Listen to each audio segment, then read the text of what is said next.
Hello, Odooers. Welcome back to our channel Devintelle. Today we will see how to create multiple purchase order from the ticket form. So let's see about that.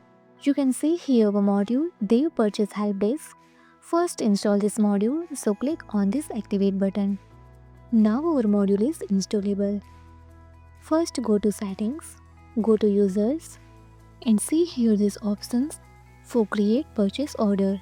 Allow this. Let's save. Now go to help desk app, go to tickets, go to anyone and see here this button for create purchase order. Now click on I want to add one more product like a large desk. Let's save and see here your purchase order is created. Now open this and see here with these two products and also display here create ticket for button. It means you can also create. Now add ticket name from the purchase screen.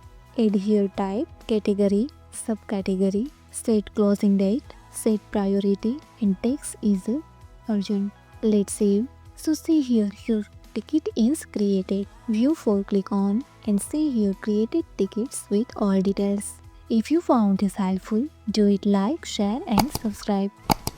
Thanks for watching this video.